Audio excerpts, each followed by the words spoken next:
आलाय फक्त आंदोलकांसाठी जे फ्लायओव्हर आता खुला ठेवण्यात आलेला आहे।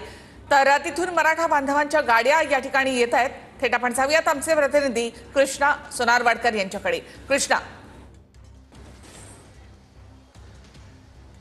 निखिल, आपण पाहतो की मराठा आंदोलक मुंबईमध्ये येणार ही माहिती मिळाल्यानंतर फक्त फ्रीवे जो ईस्टर्न फ्रीवे आहे तोच राखीव ठेवण्यात आलेला होता आणि तिथूनच फक्त आंदोलकांच्या गाड्या येतील असं मुंबई पोलिसांनी निश्चित केलेलं होतं। मात्र आत्ताची परिस्थिती आपण पाहतोय, सीएसटी परिसर पूर्ण चक्काजाम झालेला आहे। कुठल्याही गाड्या आल्यानंतर इथून पास होत नाहीत आणि म्हणून खबरदारी म्हणून जे फ्लायओव्हर सुद्धा आता वाहतुकीसाठी बंद करण्याचा निर्णय मुंबई पोलिसांनी घेतलेला आहे। आपण पाहतोय की फक्त आंदोलकांच्या गाड्या सीएसटीच्या दिशेने येत आहेत, मात्र सीएसटी कडून भायखळ्याच्या दिशेने जाणारी वाहतूक सुद्धा पूर्णतः बंद केलेली आहे आणि सामान्य लोकांसाठी इथल्या वाहतुकीवरती आता निर्बंध घालण्यात आलेले आहेत। या फक्त आंदोलकांच्या गाड्या दादर परिसरातून या सीएसटीच्या दिशेने येताना आपण पाहतो आहोत।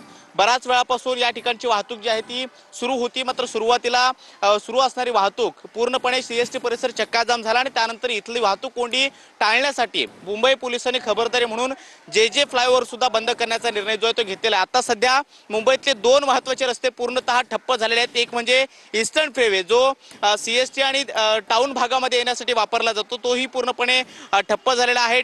ईस्टर्न फ्रीवेवरती मोठ्या प्रमाणामध्ये वाहतूक कोंडी म्हणजेच गाड्या ज्या आहेत त्या पार्क आहेत। मात्र दुसरीकडे जे फ्लायओव्हर सुद्धा एक महत्त्वाचा रोड म्हणून मानला जातो। अगदी सीएसटी किंवा मंत्रालय साईडला जायचं असेल तर दादर परिसरातून येणारा हा भायखळा परिसरातला जो फ्लायओव्हर आहे तो अत्यंत महत्त्वाचा आणि रहदारीचा रस्ता म्हणून ओळखला जातो। मात्र आता हाही बंद करण्याचा निर्णय जो आहे तो घेण्यात आलेला आहे। आता फक्त कोस्टल रोडचा एक पर्याय जो आहे तो लोकांसाठी उपलब्ध करून देण्यात आलाय। जर तुम्हाला तात्काळ सीएसटी परिसरामध्ये किंवा चर्चगेट परिसरामध्ये यायचं असेल तर कोस्टल रोडचा वापर करावा असं मुंबई पोलिसांनी स्पष्ट केलेलं आहे। सध्या आपण पाहतोय पुन्हा एकदा मुंबईमध्ये आता पावसाच्या सरी कोसळायला सुरुवात झालेली आहे।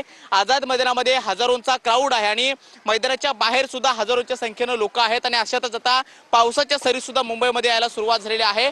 जे फ्लायओव्हरवरून सध्या फक्त आंदोलकांच्या गाड्या येताना आपल्याला पाहायला मिळतात, मात्र भायखळ्याच्या दिशेने जाणाऱ्या गाड्या ज्या आहेत त्या पूर्णतः बंद करण्यात आलेल्या आहेत आणि सध्या मुंबईमध्ये मुसळधार पावसाला सुरुवात झालेली आहे। त्यामुळे दिवसभराचं वातावरण कसं असणार आहे आणि आंदोलन यशस्वी करण्यासाठी मनोज जरांगे पाटील आणि त्यांचे समर्थक आंदोलन नेमकं काय करतात, संध्याकाळी 6 पर्यंतची परवानगी असून सुद्धा संपूर्ण सीएसटी परिसर आत्ताचपासूनच ठप्प झालेला असताना आंदोलनाची पुढची पार्श्वभूमी कशी असणार आहे, काय रूपरेषा असणार आहे, मनोज जरांगे पाटील आजच आंदोलन संपवण्याचा निर्णय घेतात की पुन्हा एकदा ठाण मांडून इथेच उपोषण करणार अशा पद्धतीचा निर्णय घेतात आणि सरकार या आंदोलनाला कशा पद्धतीने हाताळतं हे पाहणं महत्त्वाचं असणार आहे। मात्र मुसळधार पाऊस सुरू झालेला असताना आंदोलनासाठी गर्दीही वाढताना पाहायला मिळते आणि मुंबईमध्ये अजून सुद्धा बाहेरगावून येणारे मराठी आंदोलक जे आहेत ते मोठ्या प्रमाणामध्ये येताना पाहायला मिळतात। जे फ्लायओव्हरवरून सुद्धा येताना ह्या गाड्या ज्या आपण पाहतो आहोत, त्याचबरोबर फ्रीवे सुद्धा पूर्णपणे ठप्प झालेला आहे। मुंबईमध्ये काही ठिकाणामध्ये वाहतूक कोंडी सुद्धा होऊ शकते असा अंदाज आतापासून पोलीस बांधतायत। त्यामुळे